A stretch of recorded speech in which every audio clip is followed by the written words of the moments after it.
I dobar dan svima, danas je jedan malo drugačiji video, dakle u današnjem videu ću vam pokazati šta ja sve od komponenti imam u svom PC-u, tako da ćemo praviti neki mali PC tour, također ovdje imam i 8 GB RAM-a, koje ću baciti malo kasnije da bih imao 16 jer sad imam 8, pa eto dakle da vam pokažem na čemu ja to igram igrice, snimam i montiram videe, pa idemo ga otvoriti.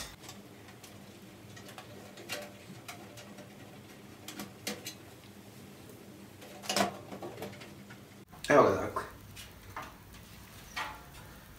Nema puno prašine, što mi se sviđa.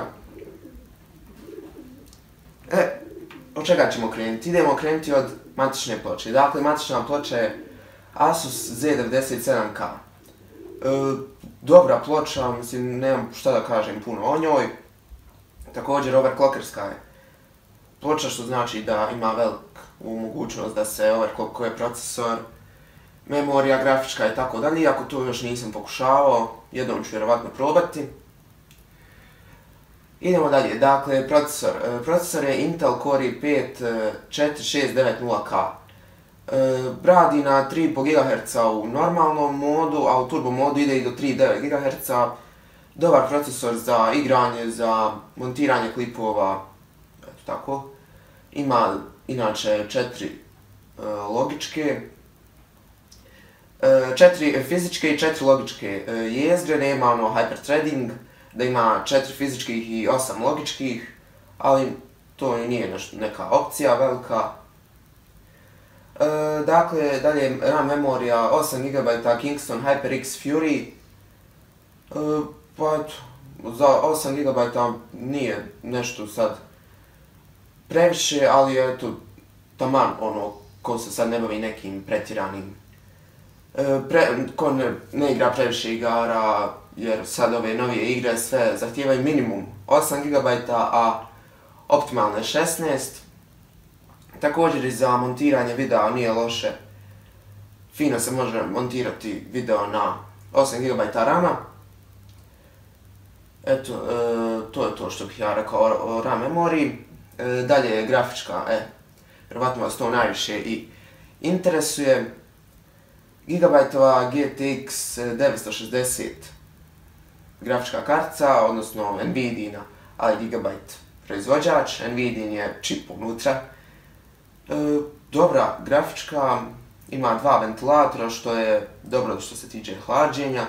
Također da spomenem da se ovi ventilatori uopšte ne pale dok ne pokrenete neku igru ili dok nešto zahtjevnije ne radite za što je potrebna grafička kartica.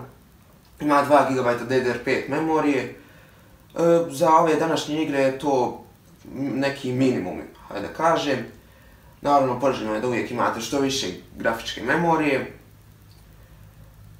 Dalje napajanje je Cooler Masterovo 600 W, dovoljno je sasvim za sve ove komponente unutra. Mislim da ne treba jače od 600-700 W, to je sasvim dovoljno.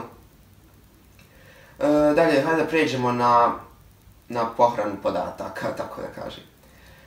Imamo hard disk od 500 GB Seagate Barracuda. Na njemu inače držim sve igrice, neke, na primjer, klipove ove što snimam, sve na njemu čuvam, a sistem je ovo, uglavnom je sistem na SSD-u. SSD je Samsung 840 EVO 120 GB, jako dobar SSD. Mislim da u svakom današnjem PC-u čiji korisnik hoće da se bavi gamingom i tako, mislim da je SSD jako potreban jer mnogo brže se, ne samo što se brže učitava sistem, također možete uzeti sa većim kapacitetom i na njemu čuvati igre. One će se brže učitavati i brže će raditi. Također za snimanje igara je jako dobar SSD jer ja sve igre snimam na SSD, ono sa Shadowplayem Nvidijinim, ne snimam na hard disk jer bi vjerovatno sporije se snimalo i framerate bi padao, a ovako kad snimate na SSD, stvarno, niti pada framerate, niti kvalitet je jako dobar, ne moram da spuštam kvalitet zbog FPS-a. I šta nam je još ostalo? Kućište. Kućište je AV Eagle C850. Jako je dobro kućište, mislim, nisam prije čuo za ovo kućište prije nego što ga nisam kupio, ali kad sam ga kupio vidio sam da je dobro, solidno kućište. Također ima dva ovdje prednja ventilatora koji svijetle u plavoj boji, dakle LED plava svjetla. Također ima gore prostor za još jedan ventilator ili za vodeno hlađenje, zavisi zašto ćete koristiti. I također ne znam zašto nisu stavili ovdje nazad ventilator, još jedan, to ću isto vjerovatno u nekoj budućnosti da stavim. Mislim da je to što se tiče mog PC-a, pa idemo sada da prijeđemo na ubacivanje RAM memorije. Evo ga, dakle, idem sada da ubacim 8 GB memorije, dakle, evo vidite, Kingston HyperX Fury plava. Također da kažem da je jako bitno da kada stavljate RAM memoriju da vidite ove boje u ovim ležištima. Također da kažem da morate te boje, ako vam je jedan ovaj modul u crnoj, morate i drugi staviti u crnu. Ako je jedan u sivoj, drugi u sivu, dakle ne možete miješati jedan u crnu i jedan u sivu. Ili koje su već boje na matičnoj ploči, koja je konkretno crna i siva, pa evo već mi je jedan modul u crnoj, idem ga sada staviti ovaj drugi isto u crnu.